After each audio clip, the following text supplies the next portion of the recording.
16th May 2012. The Jawadna Centre in Colombo was the venue of the National Delegates Conference of Civil Society Organizations on recommendations of the Lessons Learned and Reconciliation Commission. In keeping with the spirit of the objectives of the conference, proceedings commenced with the singing of the national anthem in both Sinhala and Tamil, which was followed by a minute of silence to remember those who died in the war.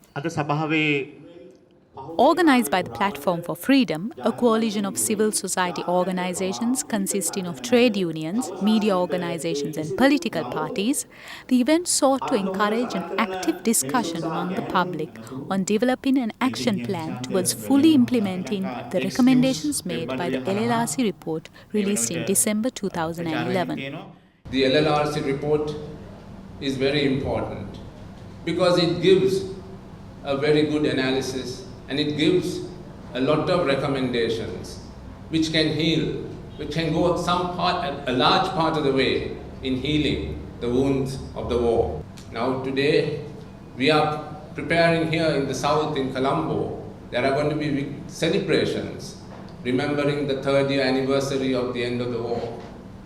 But in the north there is silence. Speakers highlighted the need to make the LLRC document public and accessible to the masses, and also reminded the audience about drawing a distinction between the implementation of symbolic and structural recommendations made by the LLRC.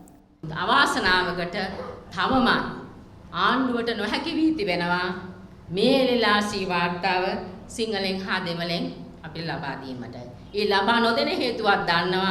ඒක ඉංග්‍රීසියෙන් තිබුණොත් ඒක ඊටාත්ම සීමා සහිත පරිසරයක් තුල පමණයි ඒක සර්කියුලේට් වෙන්නේ.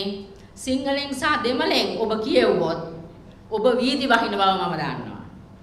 ඒ LLRC වාර්තාව අරගෙන සිංහල ජන සමාජයයි දෙමළ ජන සමාජයයි වීදි වලට එයි කියන කාරණාවට බයයි තමයි අපිට ඒක ඉංග්‍රීසියෙන් දීලා යෝජනා ටික සිංහලෙන් දාලා දැන් නැවත නැවතත් දේශපාලන පක්ෂ වලින් අහන්නේ දැන් මොනවාද කරන්න ඕනේ කියන කාරණාව LLRC වාර්තාවේ 9 වෙනි පරිච්ඡේදයේ හොඳ ආකාරව සටහන් වී තිබෙනවා. There are symbolic recommendations and there are substantive recommendations. And we need to be very clear that the symbolic recommendations alone are not going to be enough in order to be able to set the country on the path to reconciliation. Because it covers a wide spectrum of issues. And so every day the President shakes hands with an ex-LTT cadre who has been rehabilitated. Or every day when he makes a speech in Sinhala and intersperses it with a couple of sentences in Tamil, he can get up and say, look, this is all about reconciliation, this is all about LLRC. But I'm not caricaturing. What I want to stress here is that we need to identify what are the core issues in that report. The core issues in that report which will make an appreciable change and put us on the path to reconciliation. Dr. Saravanamuthu dwelled on a number of other issues civil society have pinpointed in the past which need to be addressed in order to set the country on a path to reconciliation. These include reconciliation to be addressed within a political framework, a decreased military presence and involvement in civilian life, and ensuring that the masses have the ability to make informed decisions. It is unacceptable that the military now is an actor in the economy, in particular in the north and east, but not exclusively.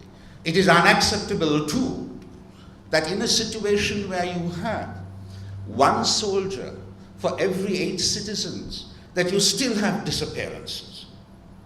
And you can still have people daring to fly the tiger flag at a political rally.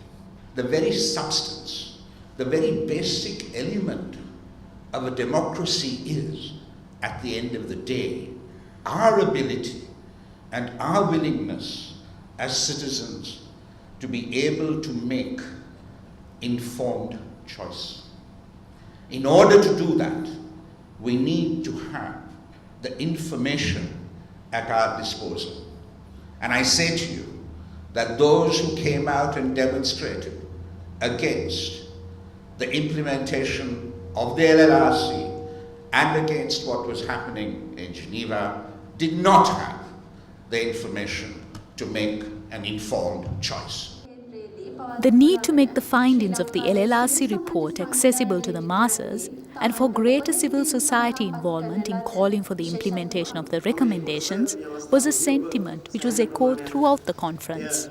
බලාපොරොත්තු වෙන්න එපා මේ ආණ්ඩුව එහෙම නැත්නම් මේ ආණ්ඩුවේ නායකයෝ තමන් විසින් පත් කරපු උගත් පාඩම් හා ප්‍රතිසන්දාන කොමිසමේ මෙන්න මේ නිර්දේශ තිබුණාය කියලා ඊටාම කැමැත්තෙන් මේ රටේ ප්‍රජාතන්ත්‍රවාදය සහ මාධ්‍ය නිදහස ආරක්ෂා කරන්න ඕනේ කියලා උවමනාවෙන් ඉස්සරහට පැනලා මේ සියලු නිර්දේශ හා යෝජනා ක්‍රියාත්මක කරાવી කියලා. ලංකාව වගේ සමාජයක මේ සමාජයේ වෙන්නේ මොනවද කියලා දන්න අපිට එහෙම කිසිම බලාපොරොත්තුවක් තියාගන්න පුළුවන් කමක් නැහැ. ඒ නිසා මම යෝජනා කරන්නේ මෙච්චර කල් මාධ්‍ය වලින් එහෙම නැත්නම් පාරණ බැලලා රැස්වීම් වලින් නිදහසේ වේදිකාවෙන් මේ කාරණා ඉෂ්ට කරන්න කියලා කෑ ගැහුවා වගේම තව ඉදිරියටත් මේ දේම කරන්නට අපිට සිද්ධ වෙනවා. පුරවැසියා දැනුවත් වීම අඩුකමක් මම දකිනවා අද තියෙන දෙයක්. මේ වාර්තාව පිළිබඳ මේ වගේ සම්මන්ත්‍රණවලදී කතා කෙරුණට මේක මෙතනින් එහාට යන එක රජයේ ජනමාධ්‍ය මගින් මේ වගේ දෙයකට සහභාගී වීමත් මහා නීති විරෝධී ක්‍රියාවක්, ජාතිද්‍රෝහී ක්‍රියාවක් තත්වයට පත් කරලා තියෙනවා. ඒ නිසා ස්වාමීන් වහන්සේලා වුණත් මේ වගේ දෙයකට සහභාගී කරවා ගැනීමේ අපහසුතාවයක් තියෙනවා ආණ්ඩුවේ කළු පැල්ලමට ලක් වෙයි කියලා. Despite having had concerns of the LLRC's mandate and the many aspects that haven't been given due recognition in the report is nevertheless viewed as a stepping stone in Sri Lanka's journey towards reconciliation, and civil society are calling for its full implementation. අධිකරණය පිළිබඳව පොලිසිය පිළිබඳව පරිපාලන යාන්ත්‍රණයන් පිළිබඳව අපිට විශ්වාසය තියෙන්නට ඕනේ. අද අපිට දැනෙන හැඟීම මොකක්ද? අධිකරණය ගැන අපිට දැනෙන්නේ මොකක්ද? පොලිසිය ගැන අපිට දැනෙන්නේ මොකක්ද? රාජ්‍ය යාන්ත්‍රණයන් පිළිබඳව අපිට දැනෙන්නේ මොකක්ද? මේවයි යම් වෙනසක් කරන්නට සිවිල් සමාජ කණ්ඩායම් හැටියට LLRC යෝජනාවෙත් සඳහන් වෙලා තියෙන මේ ස්වාධීන කමිෂන් සභාව ස්ථාපිත කරන්නට අපි විශාල පරිශ්‍රමයක් විශාල මැදිහත් වීමක් විය යුතුයි කියලා මම හිතනවා. The participants acknowledge that they as civil society must play a greater role in the implementation of the recommendations made by the LLRC through making the document accessible and comprehensible to the public. Towards this, they pledged to develop an action plan, which included working towards implementing the recommendations made by the LLRC. We, the undersigned, hereby request the government of Sri Lanka, number one, to provide Sinhala and Tamil translations of the LLRC to the general public. Number two, to take all measures immediately to develop an action plan for the implementation of the recommendation. Number three, to investigate into the allegations of war crimes in an independent and transparent manner.